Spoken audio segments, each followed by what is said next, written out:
Right, today's episode, I really wanted to do one on general navigating your 20s. I feel like both work and relationships and what we expect to be like doing from our lives at any given time is such a hot topic, both in here, my mind, and it seems generally based on like every single time I do a Q&A on like Instagram or anything, about 50% of people asking things about that. So that makes up around 3 people total. Hello. I don't know about you, but money management isn't always at the top of my to-do list. Sorting my finances can feel a little daunting, but luckily for you, if you have Revolut, it makes money management a breeze. It's an app for all things money. For me, it makes staying on top of my spending habits so easy and intuitive. More than 28 million people worldwide use Revolut to manage their money, and it's free to download. Topping up your account takes seconds. You can do it by Google Pay, Apple Pay, bank card, or bank transfer. Download Revolut for free and create an account now. I'm really excited about it. So today we're talking about navigating your 20s, talking about everything from relationships to careers to finding balance to what we expect we should be doing to all of that. So as always, we're starting with some fun facts. Ooh. Right, here are some fun facts. I'm reading from a piece of paper. As you can see, we can't yet afford a newsreader, but one day you'll see me looking you in the eye while reading the fun facts and you will be blown away. But for now, paper will do. So first of all, 40% of adults in their 20s move back home with their parents at least once, which I think is a very, very, very, very good fact. Obviously, it goes without saying that if you have parents that live in like a cosmopolitan area that you are going to be working in, that is a huge advantage. But also, I think there is so much stigma, especially online and in general on social media, about like everyone's like moving out and getting their first apartment and living with friends or living by themselves and all of this. And especially now, I think there was a stat the other day, I can't remember what the stat was, but it was basically showing how in no group could a single person on an average salary afford to live alone. Literally no group of the population, which I thought was really, really interesting. And just goes to show that social media is warped and a lie. And I think moving back home, if it's something that's open to you, is a great opportunity in terms of actually being able to save money, being able to spend time with your family. You're never going to live with your family like that again. And while personally I have not done it, I think that if it's open to you and you want to save money before renting or buying or whatever it might be, it's actually a great option. This one shocked me. The average age of becoming a mum is 29. Does that feel young to anyone else? You go through an average of 7 jobs in your 20s. That I like that fact. We expect to come out of university or school or an apprenticeship or literally whatever and find our dream career pretty quickly. And I think an average of 7 jobs, that's an average. So that's people on double that, half that, all of that. I mean, we know how averages work. Grace does not need to explain to us how an average works. But I think that's actually a really, really, really, really, really good fact, and just goes to show that experimenting is very important. And you are going to, if you knew that you had to go through 7 jobs to get to your 8th perfect job, you'd be like really excited every time you went through another one and thought, actually, this isn't for me. This doesn't apply to the people in this room, by the way. But outside of this room, I think really important to be generally like experimenting and working out what you want to do with your life. And I think that the only way you can really do that is by trying it. Then the next fact is that the average age to get married is 26 for women. Sorry, shouting. And 28 for men. 5 years later than in the 90s, but to me, that again sounds very young. 26 for women. Is this in the UK? Worldwide? Okay, that surprises me less. I'm sure. What's the UK's average age of getting married? Oh, you're just stomping about. We're still recording. The average age to get married in the UK was 23 in 1970 and is 31 now in the UK. I've already said in the UK, but I think that's good. That's, to me, not good.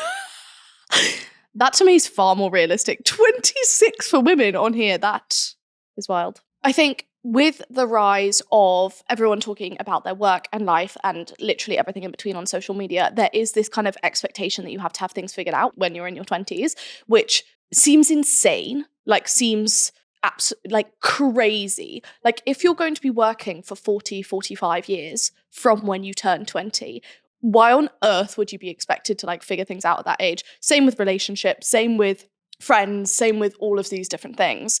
I think that the more you can use your 20s and in general, even 30s, like a way to be experimental with your life, I think the more likely you are to get longer term satisfaction. It just seems to make sense to me. And I've also heard from so many people that they've loved their 30s so much more than their 20s, like so many people. Lots of people describe your 30s as your 20s with money, which I'm a big fan of. But I feel like it's so easy to get lost in this idea of like, what's the purpose of your 20s? But I genuinely believe that the more we can spend time just like finding out what you enjoy, finding out who you are through doing literally whatever, you're never going to regret having too much fun in your 20s. And I know that's not to say like partying all the time and working none of the time, because I think the majority of people cannot afford to do that.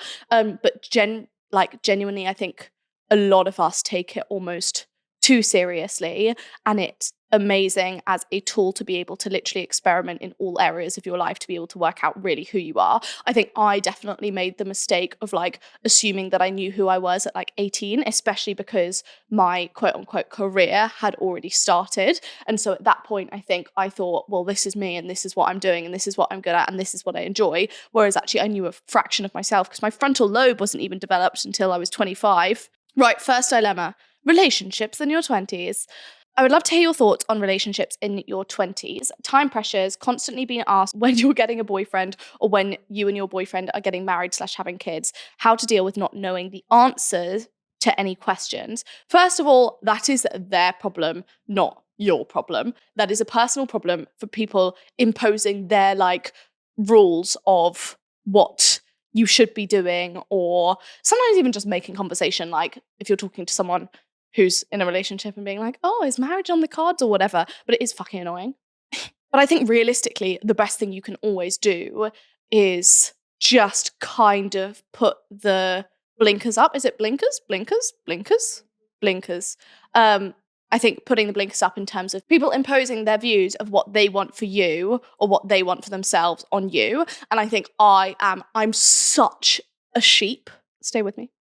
In general, I feel like my views of what I want for myself or what I see as success or any of these things literally all come from society's idea of like success or what you should be doing, etc., etc. And I think I have a real problem with actually resetting like, what do I want? What brings me joy at the moment? Is it, you know, whether in work, whether in relationships, all of these different things. And I think the quicker and the more thoroughly you can develop your own thermostat of what you genuinely enjoy and what you want as your next step, I think is just the most important part of something like your 20s. It's literally a trial run. Like, not that it becomes like an official run when you're in your 30s, but I remember the first season of this podcast with Chope Delano, and she was saying that she was like, your 20s in work are literally about finding out what you enjoy and what you love on someone else's money, if you're obviously employed rather than self-employed. And I think that is such a good way of putting it.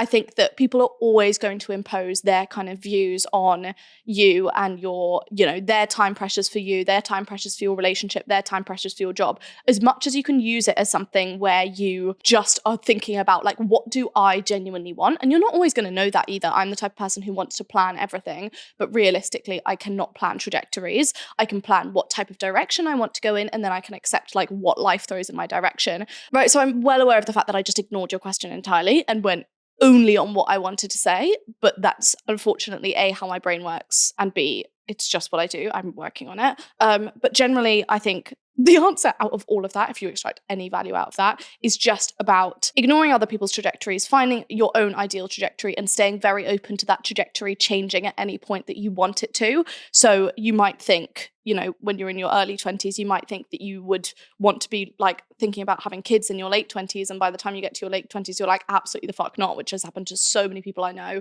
And I think is very, very, very, very, very common, because you get to your late 20s and you're like, am I fuck ready for having kids right now? And I think that the more you can just stay in touch with yourself rather than staying in touch with other people and their expectations, I think is incredibly, incredibly important. And you can just smile and wave. I mean, people like family members that you don't know, and just generally people like starting conversation that don't know what to talk to you about, are always going to associate what they see as the next step with a way of asking you questions. Like if you're not in a relationship, being like, oh, are you dating, or whatever it might be. I think a lot of the time, yes, it's ingrained in like societal expectations, but I also think sometimes it's just people making conversation poorly. And I think you can talk about other things, but I also think that sometimes it's just them being like, what do I talk to this person about? Because that's definitely what I do. I try not to do about those type of things.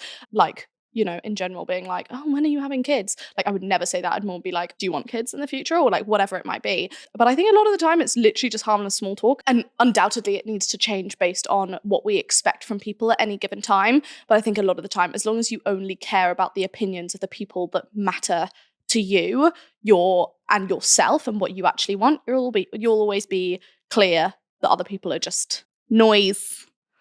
Second dilemma, changing careers. I'm 26 and I want to change career directions from accounting. I haven't yet taken any chartered exams, so haven't wasted any money, but did do a degree in finance. I know the job pays well, or more like has the potential to pay well, but I don't want to do it anymore. I actually just quit my job and I'm investigating another career pathway that's paid less and will have to do lots of volunteer work and maybe perhaps get into another degree. Do you think it's a sensible idea? I will answer the same thing on this every single time. Do not fall into the sunk cost fallacy trap. If you have invested time or energy or money in something and you don't want to do it anymore, you are always going to not want to do it anymore. The worst thing you can do is then make yourself do it when you don't want to do it anymore just because you've spent time on it. Either way, you've spent time on it, whether you then go on to do something you love or continue doing something just because you've spent time on it. Either way, you've spent that time and money on it. So do not get trapped in the idea that you need to continue along that path purely because you've invested time in it. I know it's annoying, and I know that we all wish that we'd got it right the first time, but realistically, you do not become an interesting person by getting everything right the first time. And also, it's just impossible. It's not going to happen. So I think absolutely, if you're in accounting and first of all, you haven't done any of your exams, you might decide to do those exams to give yourself a safety net. I know lots of people who've done that. I know lots of people who intentionally get into something that they don't love for a few years, purely to get themselves some qualifications and purely to get themselves some money and some savings and all of that to use as a springboard to go on to what they want to do next. But I think absolutely you have a duty to yourself to explore other pathways. And I will answer this question in the same way every single time.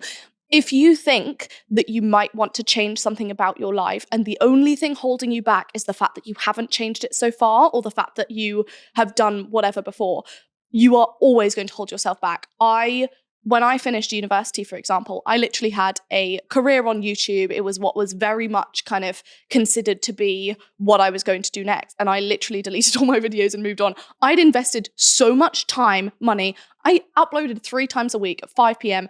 every single Monday, Wednesday, Friday for my entire time at university. I took so much time and money on it. I invested so much of my energy into it. And then I decided that it wasn't what I wanted to do. Obviously, quitting can be seen as fickle, and quitting can be seen as, the easy way out. The majority of the time, I think quitting and changing direction is one of the harder options. It's easy to stay in your comfort zone. It's easy to stay doing something you know that you can do, or you're currently in, or you've already spent time doing. But is it fun?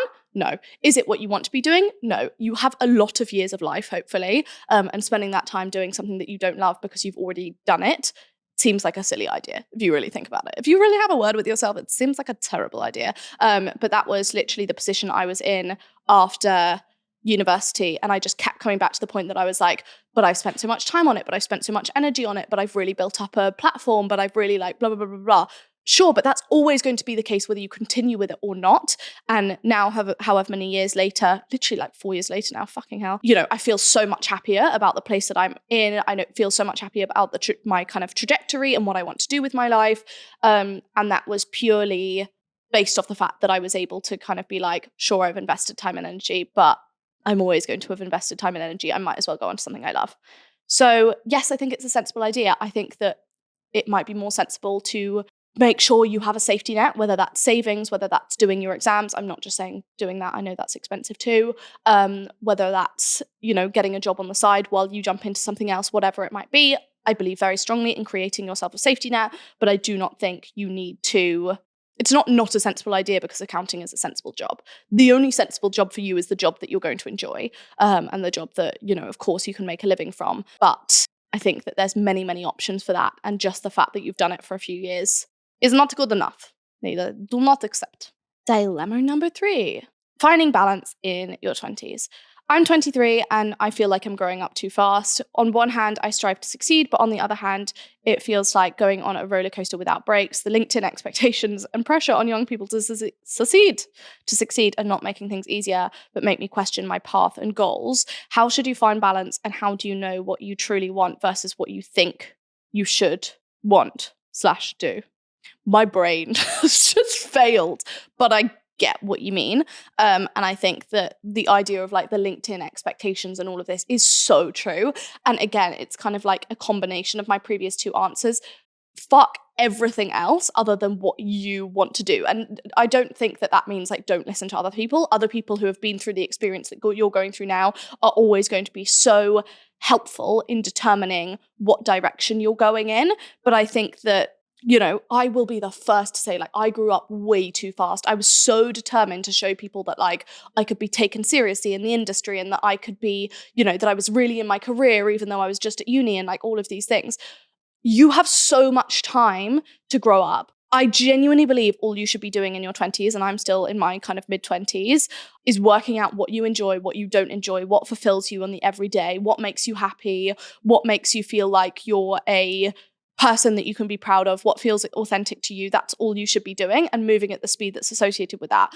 There is absolutely nothing wrong with going fast if you want to go fast. If you feel like you're on a roller coaster and you feel like you can't control your trajectory purely because you're going at that speed because you want to, you know, because you see everyone on LinkedIn getting new jobs and doing this, that, and the other, that's not a good enough reason, in my opinion. But I totally get it. And that is exactly what I did. So and if anyone told me at the time, like, you're going too fast, I would have been like, fuck you, let me do what I want to do. But I feel like that's, you know, work out whether it's you doing that or whether it's outward kind of external influences making you do that. And then if you want to continue going fast, continue going fast. If you want to slow it down a bit, slow it down a bit, but just take the time to work out what you enjoy, what you love, what fulfills you, etc., etc., etc. And in terms of finding balance itself, it's the biggest fucking cliche ever. Balance is never going to be about 50-50. It's never going to be about like doing this in your work and doing this in your life. I strongly believe you can have it all, but you can't have it all at once. You cannot have like the best social life ever whilst also doing the best in your job. I literally just do not think that is the case. In the past, you know, about a year ago, I would have gone out probably twice a week and I would have had dinner with my friends, etc., etc., etc. I was burning myself out so quickly, and I just realized that realistically, I probably want to see my friends once or twice a week, and the rest of the time, if I'm going to be keeping up my pace of work at the moment, I need to slow down on the rest of it. And I get that much fulfillment from actually having a few nights in and feeling like I'm recharging. And I think that, again, it's just where you are at every point in your life. For the past few years, I've needed to, like, post-pandemic, I would have given a uni student a run for their money in terms of the amount I was going out. I was literally going out like Thursday, Friday, Saturday, Sunday, which is fun. And I needed it at that time. And now I'm like, reframe. So balance is going to be different at every single point of your life. It's about a set of scales going like up and down rather than like making sure it's 50-50. Sometimes it's going to be 90-10. Sometimes it's going to be 60-40. Sometimes it's going to be 50-50. But realistically, it's never going to be like this complete view of balance that we see. Fourth dilemma. I'm currently 22 and live at home with my family in Exeter. I just landed a grad scheme 4 months ago. It's based in London, but I can work mostly from home. My dilemma is that I'm terrified to move out from home. I'm scared I'll be lonely, miss my family, and not be able to afford or find a place to live in London. But on the other hand, I'm worried if I don't move out, I'll live the same stagnant life I always have. I could really use some advice. First of all, you are 22. You have never lived a stagnant life. You are a child. No, I do not accept this. I think there's arguments for both sides. So like, should I move out isn't black and white. On the one hand, when you're saying I'm terrified to move out from home because I'm scared I'll be lonely, I'm scared I'll miss my family, I'm scared I'll not be able to afford or find a place in London, all of those things are so valid. But if you feel like they're holding you back and you really should be moving out, then go for it. Like, try and see if you can find a place, try and see if you can find some people to live with or have a spare room for a few months or whatever it might be to get on your feet, work out if you like it, feel free to move home. If not, it is totally up to you. On the other hand, if you're worried that if you don't move out, you'll live the same stagnant life, fuck that. If you want to live at home, and you don't need to push yourself to kind of like that quote unquote next level of moving out and living with friends or living in a spare room or like whatever it might be. If you're not ready for that, or not even not ready, if you don't feel like that's something you want, I feel like you need to work out which one you really think you should do, because it sounds like there's arguments against most of it at the moment. If you would love to take the leap of moving to London, but you're scared because of all of these different things, take the leap and see maybe for a few months. Maybe don't lock yourself into a longer rental. And I know that sounds like being like literally impossible in London, but there are like spare room type situations available, etc., or staying with a friend for a bit or whatever it might be and seeing if you like it. You don't always need to like take a big leap, but I completely appreciate that it's easier to do so.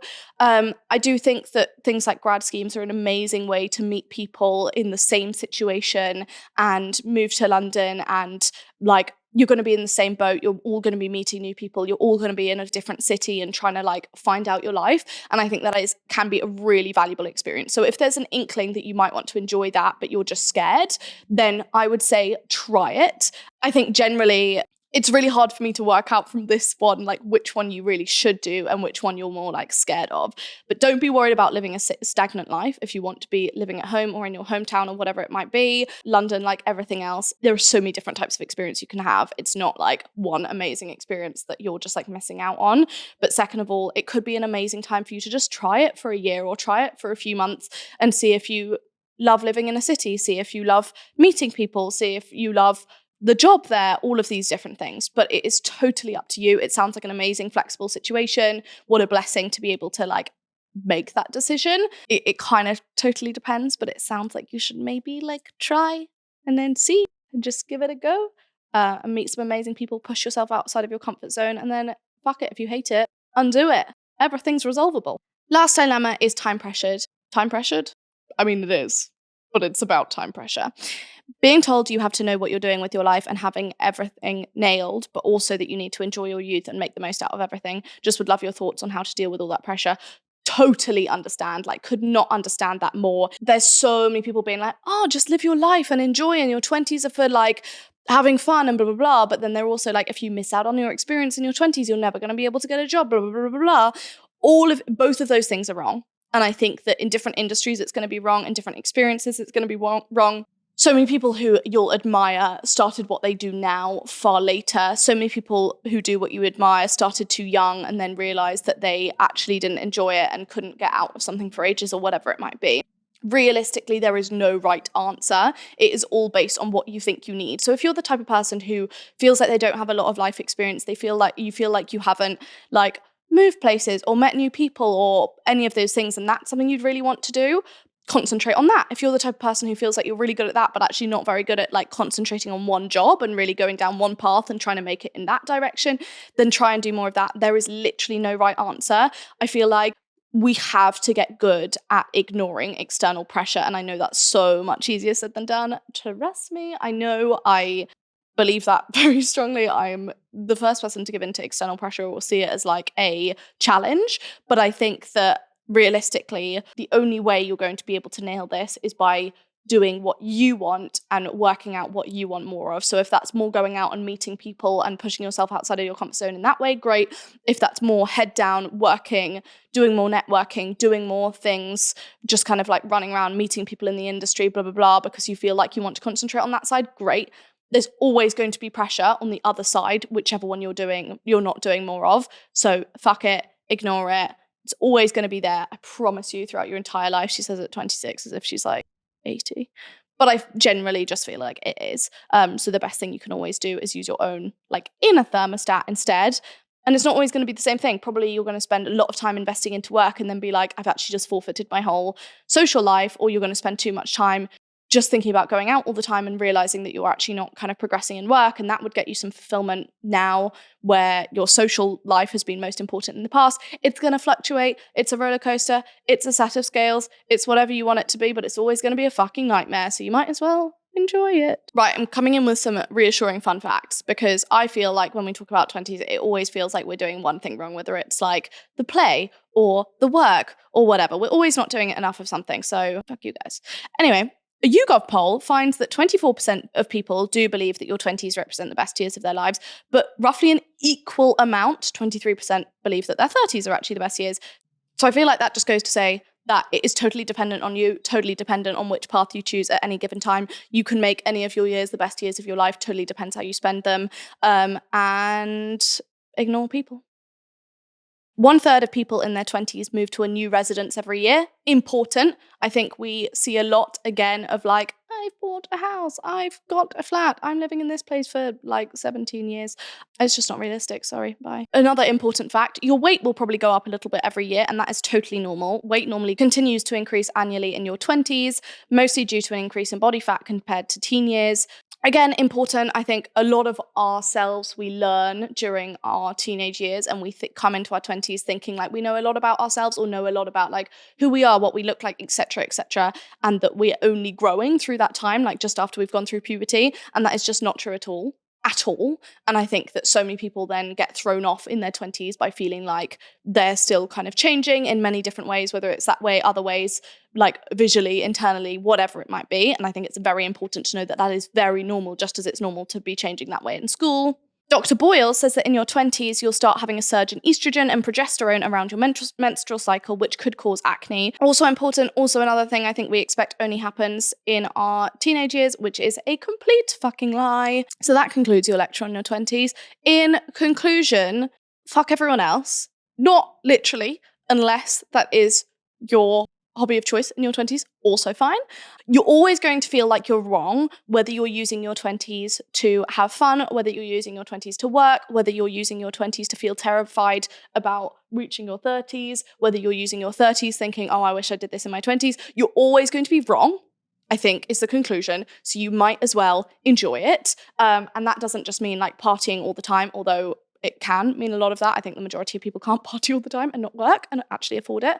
But I also think that realistically, it's just all about working out who you are, what you enjoy, what you want to do with your life, not cementing yourself in anything, not thinking that you've reached a conclusion at any point. You're still so young at that point, and hopefully will have many, many years of exciting life ahead of you. And so that is my conclusion for being in your 20s. She says, literally very much still in her 20s, but I think it is just a terrifying time that you feel like you constantly need to know everything. And then I think that we have this terrible association with like turning 30 as if it's some like death sentence, whereas actually the older I've personally gotten, the more I've loved my life and like who I think I am and like my authenticity as a person, and like known more about the direction I've wanted to go in, etc., etc., etc. So I think the best thing we can do is always aim to enjoy as much of it as possible and find out about who we are and fuck everything else.